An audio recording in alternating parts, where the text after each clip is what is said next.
Oh, hi! I didn't see you there, probably because I was too busy watching this amazing video. Wow! It's very informative and inspiring. So, if you're looking for a place to distract yourself from something you should be doing, or inspiration for a future project, you definitely came to the right place. Hi, welcome back.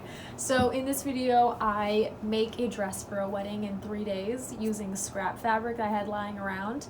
So because I was in such a rush, it's not the most informative video, but if you're looking for something to distract yourself from your worldly responsibilities, you came to the right place. Or if you just kind of need some inspiration for a project, boom, I got you covered. So yeah, I hope you enjoyed. Glad you're here. But yeah, let's just hop right into making a dress in 3 days.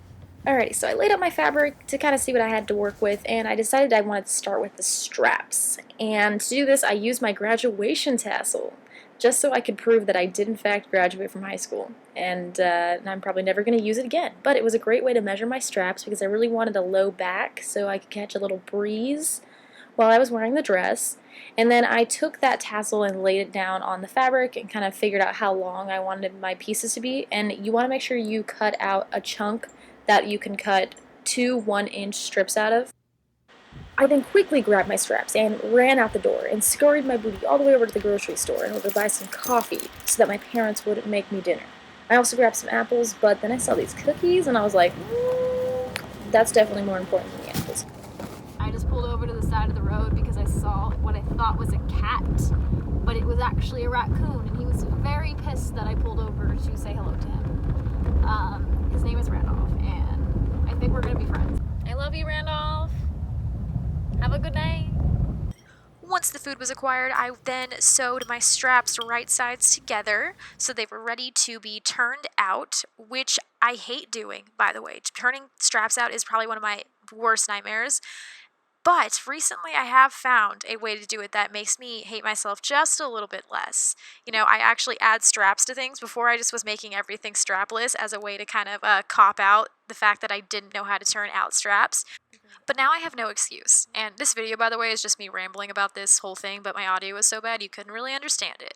Anyways, this way of turning out a strap, you're just going to need a sewing machine, a big thick boy needle, and some thread. And you're going to thread that thick boy needle using your sewing machine thread. So you're just going to pull it out of the needle on the sewing machine and put it through this needle. And you're going to want to extend that to the length of your tube, and then you're going to just put that needle all the way through the tube. And this is probably the hardest part because you have to be really careful not to snag your fabric, but after this, you get it to the end and you're going to just sew up the end, and you don't have to do a bunch of stitches, just do like 1 to 3 stitches and then tie it off, and then all you have to do is pull the tube out. So you just tie off that end where you stitched it and you just pull the whole entire tube through. And it's kind of hard to get it over the end, but once you do that, it's literally just, you're free sailing. You're just pulling that tube all the way through and boom, you have a beautiful strap. It's amazing, and I don't know why I never figured out this way sooner. But yeah, I have no excuse for not making things with straps anymore. Alrighty, and then I moved on to making my pattern, and because I wanted to base this entire dress off of how low the straps went in the back, I put the straps on first and the zipper so I could kind of base my entire pattern around those two things. And then I just started drawing on what I wanted my top to look like, and this was kind of like a rough drawing because I do go through later and perfect the pattern using a curve and a ruler. If you want a more in-depth tutorial for pattern making, this is definitely not the place for you. This was all about speed. In the future, though, I will try to be a little more informative and educational. Alrighty, and then I moved on to the pattern perfecting station, a place where I straighten out all my lines and my curves and make them look a little bit prettier, because on the form I just kind of slap some things on and hope for the best. So for this, if you want to do this, you're going to need a curve ruler, which I got mine on Amazon for $8 in a 2-pack, which was amazing and I love it, and then a regular ruler and just a fabric marker or a Sharpie, depending on how you feel that day. And you're just going to use the curve to make all of your curves just like a natural curve. That's what it's for. Man, if I say curve one more time, I'm going to lose it. And then you're going to use your ruler to just straighten out all your lines so they're not all wonky. So I just straightened out all my pattern pieces and made sure they weren't misbehaving anymore. And then I added seam allowance. I added about a 1/2 inch because I like to add my boning to my seam allowance. So I wanted a good amount of seam allowance. And then I cut out all my pieces and I was ready to cut my pattern. I then laid out my fabric and realized I did not have as much as I thought I did, so it became a really intense game of Tetris, trying to figure out how I could fit all the pieces onto the thing and still have room for the skirt. I also do this thing where I like to fold the fabric over like 4 times, and then I can cut it, and I have 4 pieces instead of like 2 or 1.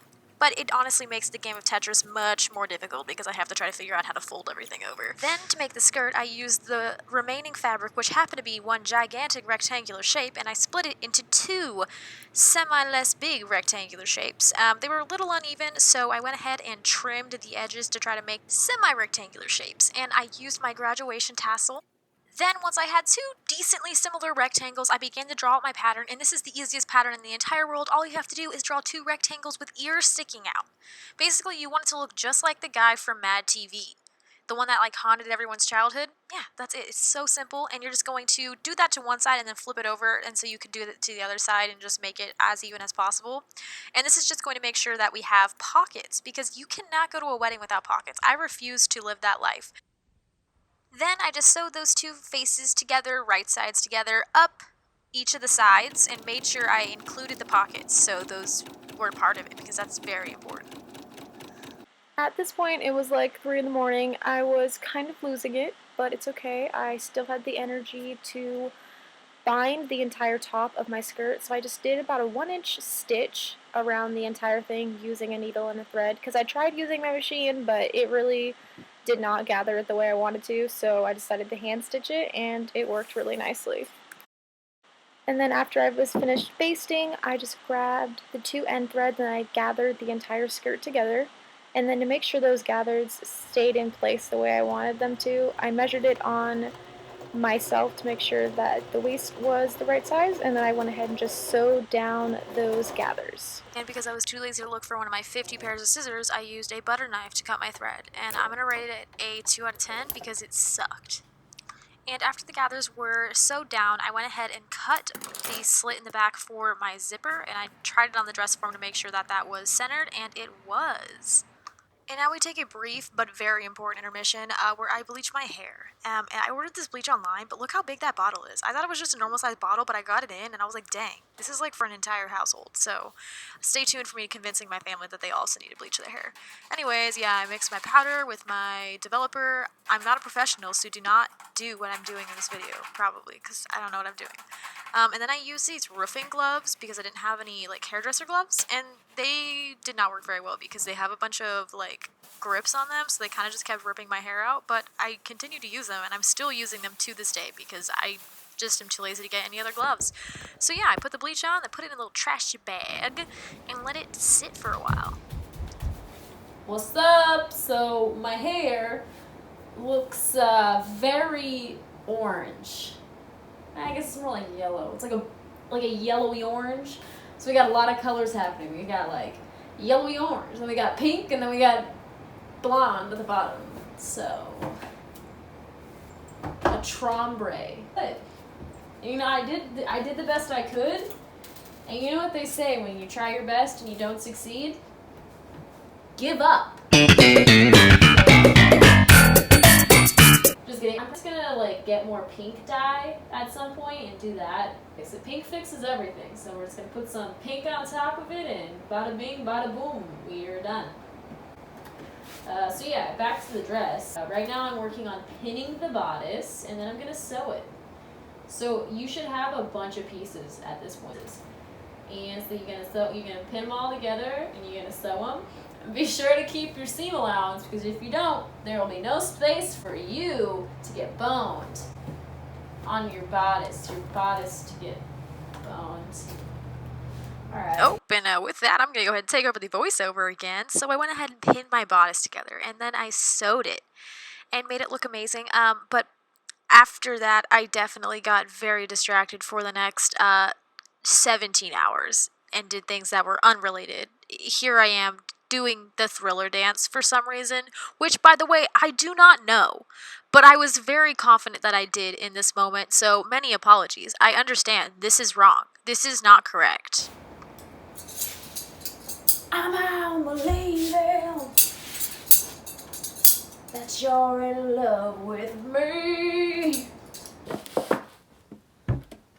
My head is the exact same size as 4 monster cans. Do that with that which. And if I don't finish it, then I'm going to be naked. And like us, I have no motivation to do any of it. I just really don't. Okay, but we need to. We gotta do it. So I'm gonna make a pot of coffee. After many hours of distracting myself, I finally got back down to doing the dress, and I decided to iron out my seams, and I ironed them so they're all facing the middle. So all the ones on the left are going towards the right, and all the ones on the right are going towards the left. Like so. So I did decide to add the pink to fix all of my problems, and while I was letting it marinate, I decided to sew my two tops together, so I just laid them down right sides together, and I made sure to add my straps in between those two, so it had a really nice clean finish on the straps once I sewed them together. And after sewing those two together, I decided that it was bone time.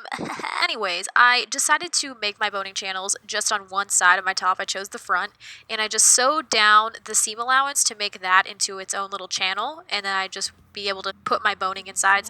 This is kind of hard to see, but I wanted to add some more boning to the center to kind of give it a cool shape. So I used a ruler and a fabric marker to draw some lines. And then I'm going to sew these little channels real quick. And boom, it's sewed. Wow, I really thought I was going to do a cool action shot, but I didn't film a shot after that. Anyways, I then went ahead and cut my boning to the right size and made sure to round out the edges and went ahead and put those right on in little channels. After that, I attached my zipper, and I always make my tops bigger so it's easier for me to adjust the size using the zipper, so that's why there's so much extra fabric on the end of it. And once I got that measured out and fitting beautifully, it was time to join the two nations. After years of being apart, I put the bottom and the top right sides together, and I pinned all around. And be very careful if you do this to keep the zipper slit in line with the zipper. I then went ahead and sewed those two pieces together, and I attached the bottom part to the zipper, and it looked great. This is me on the day of. I was in a frantic rage. I didn't film a lot, but I did add the hem and also make myself a matching face mask. Which decided to break right as I was leaving. So I had to glue it together using my gum. So I had gum on my face all night. It was really fun. But yeah, I'm not mad with how everything turned out. The face mask is the worst part though, and I hate it, and I hate looking at it. It's okay, I guess. Safety always comes first. But yeah, this is how it ended up turning out. I know the hem is a little rushed and a little crook, but it's okay. Most people don't notice that, except for me. It's gonna haunt me for the rest of my life. But other than that, I love the way it turned out. I love that it has pockets. That was super helpful, so I can keep extra gum in there just in case my face mask broke again. You know, you gotta be prepared for every situation.